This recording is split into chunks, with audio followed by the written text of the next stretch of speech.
So I was just finishing my federal and state of Hawaii taxes the other day. Yes, I know, early filer here. Let me say it's both encouraging and discouraging to see your financial information after 1 year. I mean, I thought to myself, wow, we made that much money? But then it's soon quickly followed by, okay, wait a minute.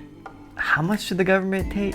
So all of it got me thinking about how much money would one need to be happy in Hawaii? Like, how much money would you need to earn in Hawaii per year to be happy? Of course, happiness is subjective, but I want to see what the research said and really think about what it means to be happy in Hawaii and if income has anything to do with that. According to Go Banking Rates, a household in Hawaii would need to earn $270,480 a year to be happy in Hawaii in 2021. And that's a lot of money.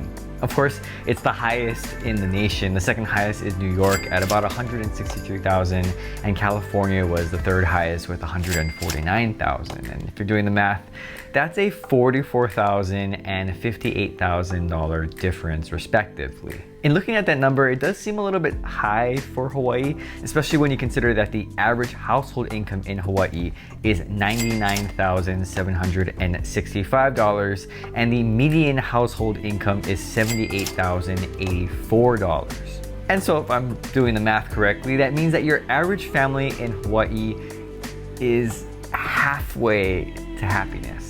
And that's just based on the average salary. If you're looking at the median household income, most Hawaii households are only 1/3 the way to happiness. You know, and before I got all, if only I had that much money, I'd be happy, I started thinking about what constitutes happiness in Hawaii and what that happy household would probably look like. And so with a salary of $207,000 a year in Hawaii, that's probably 2 working professionals. I don't know too many people that make that much by themselves.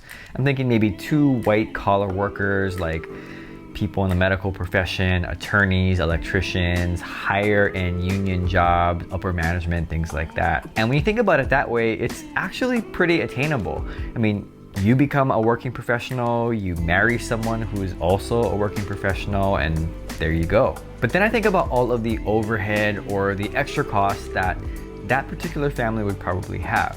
I'm thinking with 2 professionals at that income, they probably want to have a family. So let's just say they have 2 kids, and since the parents are highly educated, they're probably going to be looking at private schools here in Hawaii. And private school for 2 kids is going to be about $50,000 a year. So that $207,000 is now down to about $157,000, which again is still pretty great money. And of course, because you have 2 people working in the family, you're going to need to get 2 vehicles, 2 cars, probably an SUV, maybe a luxury car like a Tesla, or maybe a Tacoma or an F-150. And let's just say that that monthly payment of the vehicle will be about $600 a month. So that's going to be about $14,400 per year for the vehicles. And now you're down to about $142,600. Still a lot of money, but not as much as before. I don't know about you, but I've been seeing a lot of pets lately. Like a lot of animal lovers here in Hawaii, especially walking their dogs in the malls or at the parks or on the sidewalk. And the average pet cost might be around $4,000 a year. So now you're looking at about $138,600. And of course, we haven't even gotten to the housing cost, which is going to be the biggest cost to consider. For a family of 4 and a pet, you're probably looking at a large condo, but most likely a house. So you have to consider the monthly mortgage payment there. Then there's things like insurance, grocery bills, electricity, gas, water, and of course, maybe that family vacation during the summer. Additionally, you might have student loans and shopping and other disposable income expenses. And so maybe that $207,000 a year in Hawaii might not be enough.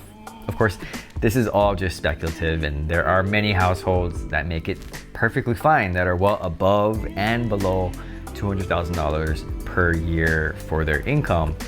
But it definitely makes you think. And so I ask myself, with our household income, what are the things that make me happy? The first thing is family and the time that we get to spend together. You know, it's been a pretty hard year because of all of the restrictions, but spending time with family makes me happy.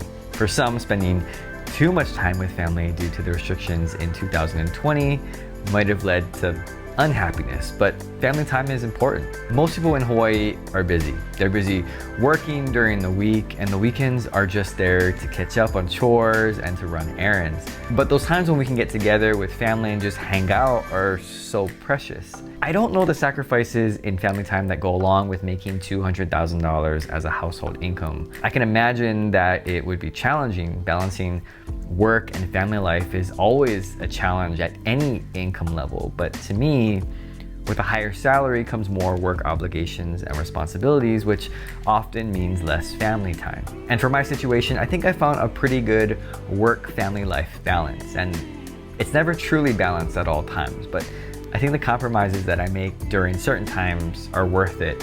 And of course, I have a very understanding wife, which really helps. You know, it's kind of interesting. At the moments I miss the most when I'm at work are probably the most uninteresting moments, at least according to probably social media standards. You know, brushing my teeth with my wife in the bathroom, watching my son knock his ball around and chase after it, washing the dishes early in the morning when my wife and son are asleep. I mean, those are the moments that I think are so precious, but for other people, they may not be worth much. The second thing is Hawaii is beautiful, and that beauty makes me happy.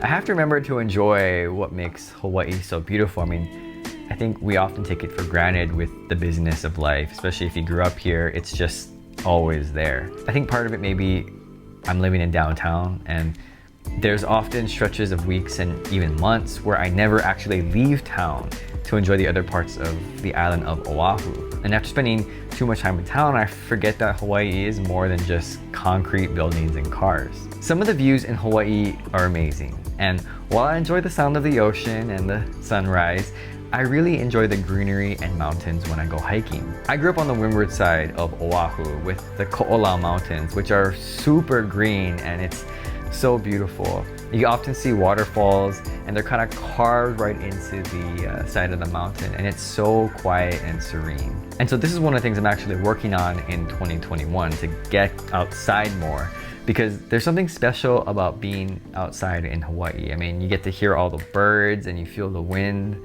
It just feels so peaceful.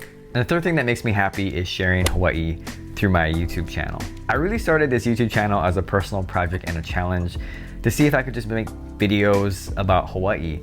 And after making videos about Hawaii for nearly 2 years, I really enjoy it. And each video brings me a little satisfaction. And sure, some videos have more views than others, but I really try not to let that affect my level of fun and satisfaction. It's really hard to do, but I actually do try. Sharing Hawaii on YouTube has also connected me with a lot of people who I probably never would have interacted with normally. And the things that I talk about on this channel aren't the typical things that you'll see online, and I like that. I see a lot of social media posts and videos about Hawaii foods and fun Hawaii experiences and jumping off of things, and those have their time and place. And for the people who share those things, I think that's really great. But frankly, I find talking about more of the real Hawaii far more interesting and satisfying, because Hawaii is great, but it's not all great.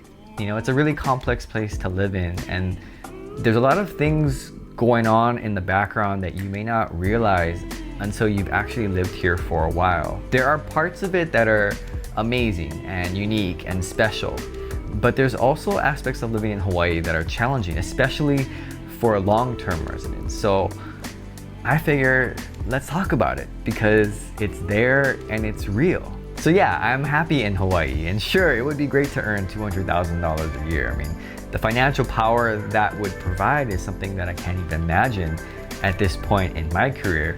But even if we're not there yet, or at all, it's still possible to be happy in Hawaii with much less. And I hope that people remember that. So thanks for watching, and aloha.